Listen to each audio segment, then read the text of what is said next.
Hi everybody, this is Dustin Olverson coming to you again with Grid Richmond, and today I want to talk about lighting. So I do get a lot of questions sometimes. It's like, how much do you spend on lighting? And a lot of people have wondered. We do a lot of recessed lighting to give it a modern feel. We usually use about 4 to 6 inches of recessed lighting, and what we use is called pucks. We don't use cans. So for about a case of puck lighting would cost about $150, where one of these in a can, which is like kind of a metal cylinder, and then the light goes inside of it. Just that one can alone could cost $15, not including the light bulb fixture that goes in it. Then on top of that, you have installation. So if I was to do can lighting in a house like this to make it modern, it would cost about $800 to $900. Where when material wise for just the puck lighting itself only costs for about $150 for a set of 24. Sometimes you can find them a little bit cheaper. I don't tend to go to the big box stores. I tend to get them from Amazon, and I've always just found Amazon for a great place to get certain things. At Home Depot, I've seen in like Lowe's and companies like that, I've seen it almost double the price. And you really do get them very quickly, relatively quickly. So they are warehouse close, and you usually get them in at least 24 hours to your house or to the project that you're interested in. So that's just to talk about the recessed lighting. And an older home, I'm in Petersburg, Virginia. And this is a little bit of older home, and it came with 100 amps versus 200 amps. So we did have to pull permits and get it upgraded to 200 amps. And I'll go over there and talk to you a little bit about that, which is in the kitchen. So as a flipper, I'm in the kitchen and I'm over here by the panel box. As a flipper, it's not really important to be a master of construction unless you're really doing the construction. But you should understand the trades and what needs to happen, especially when you're purchasing a house and acquisition. So a lot of times, the first thing we do when we walk through a house, if we walk straight to that panel box, and it's either gonna say 100, 150, or 200. And all these are very important, because at 100 amps, to go to 200 amps, we already know that's gonna be most likely an increase in our expenditure on the budget. And I usually allocate an additional $3,000.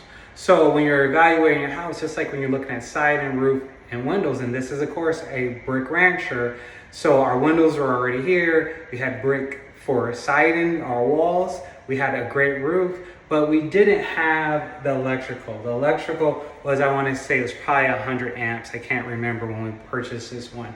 So that is kind of a negative, but it's okay. I just allocate about $3,000 on top of the electrical budget, not the whole electrical budget.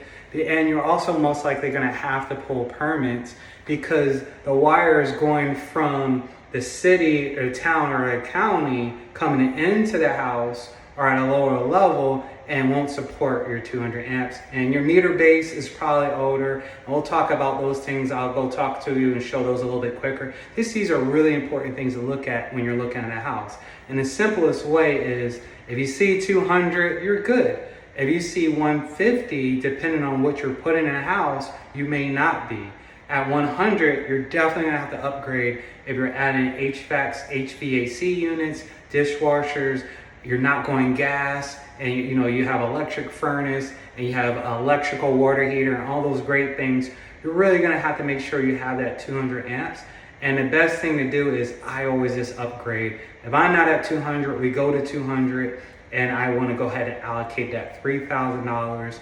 The electrical permits are usually not hard. The long wait is getting the Dominion to actually switch over into those heavier cables to support the higher amperage. And then also to get the meter base and those things like that. So on this, it's not really permitting. It is really just getting the city plus your contractors to work together, they marry to get everything installed. And then after that, you gotta of course wait to get the power on if you haven't done that as well. So that's actually the delay on this.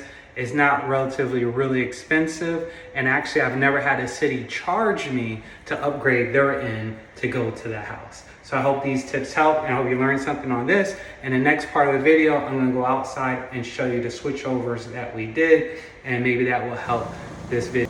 All right, everybody, so I'm outside and I'm gonna point out the old one. That's the old one right there. And you can see how small it is, and you can look at the wires, and we'll look at those wires a little bit more. So those are the old ones, and the contractor will come back out and remove that. And over here, you see the new one, which is bigger, it's larger. The cable is also larger to support the heavier amperage. And the city went and did all of that to this point. The contractors did all of this, got it approved by a permit. They picked this up from the county, which is a brand new one. They put this all together, and then we're ready to go. So they switched from a lower amperage and a lower supply to an increased amperage and increased supply. And it's a combination of both working with the city and the contractor to get that done, to get yourself to 200 amps. Along with upgrading the HVAC, which increased amperage, you have things like lock rotor amps, which is 5 times the amps draw when the compressor comes in, which that would automatically trigger a circuit breaker in that panel box. But we also usually install tankless water heaters, which have a higher electrical demand, but really important because you can see the space, you know, how that really conserves space versus having a large standard water heater in there. So this is actually cheaper to install when you're upgrading your electrical anyway, because this has a requirement for different types of circuit breakers that are heavier and higher versus the regular standard tank.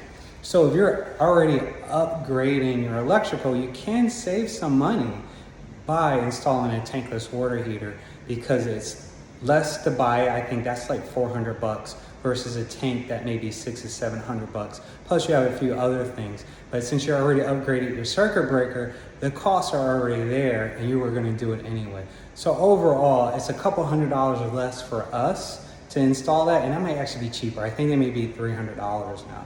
It's actually a few $100 savings to go ahead and do tankless. So I hope that tip helps as well. If you're gonna do it, you might as well just go all the way through the house and make everything electrical, and it usually does reduce the cost. Keeping some things gas, like stoves or furnaces, work if they're in good enough condition and you can actually keep them with the property. If they're not and you're gonna have to remove them anyway, there's not a really large savings there. So the video before this, I was talking about bathrooms. So if you're on YouTube, look below. It should be right below this video, and it's going to talk about bathrooms. And I'm going to show you how we use a lot of the pre-existence in this bathroom to reduce the cost. But we also have a bathroom that was fully renovated, and it'll look like the other 3 bathrooms that I showed you on an example. And this is a 3-bedroom house with 2 full bathrooms. So I'll grab the camera here. Again, we talked about the mirror. We talked about the light fixtures. You have the vanity, and then you have the toilet. And you know, and the sink and the bulb. So that is very low cost because we were able to keep the tub. So this may be about $250. This is about $59. This is $25 to $49. This is probably a set of $39 to $49. And you can get the toilet for $99 to $125. And you got all the little fixtures and things like that. Again, you can get set for about $29. So if you add all of that up, that's really what it costs, excluding paint, right? And excluding floor. But when you get your paint done, you're painting the whole house. So you can kind of divide what this square footage is and see what this actually costs.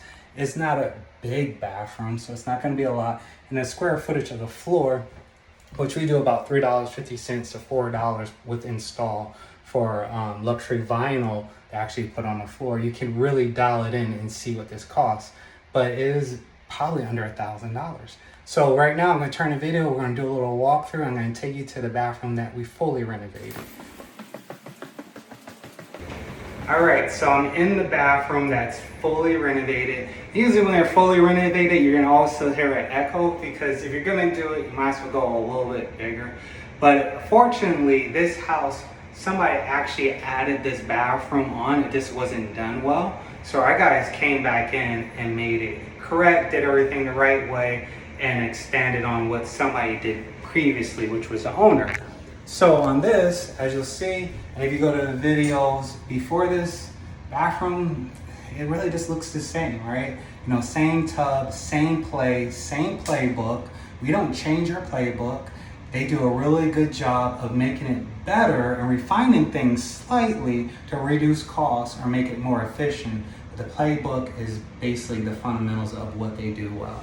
And then you go back to your standard vanity, you go back to your standard window, your bulbs, and your toilet. And the only increase on this would be the tub, because we actually installed the tub and a few other things. So the plumbing costs would be a little bit higher here and a few other things. But, you know, on average, you know, we would have probably spent about $2,000 to $3,000 on that type of bathroom. They did have to do some woodwork where there was some dry rot and some things like that, where moisture and water damage happened to the floors, to the subfloors, but they got that remediated and repaired. So that does increase a little bit, but overall, that bathroom was our standard budget. So I hope that helped out. We learned a little bit about electricity. We learned a little bit about bathrooms some more. And I hope you take these tips and it makes you a better flipper. All right, guys, so that's the end of this YouTube video, and we talked a little bit about electricity, spoke a little bit about bathrooms again, and again, my name is Dustin Olverson. I flip houses. And if you're looking to sell your house or know somebody that wants to sell a house, or there's a distressed property that you may want to partner with me, reach out, give me a call, send me a text. I may not answer that phone line, but I am watching my text, 804-601-6611. And hopefully we could do business together. I do want to share something. I love to share these things at the end, and I hope this follows through as your journey begins as a flipper, or if you're already a flipper. So something I learned early on is anybody can flip a house. So it's not a secret, anybody can flip a house. If I gave you $150,000 to flip this house, it would be beautiful. I'm pretty sure, even with zero experience, with that amount of money, you can make this house look well. But they did this with $40,000 and still made it look well, because it's important to have a profit and not just look good. So find a standard template, build off of that, and continue to make it better.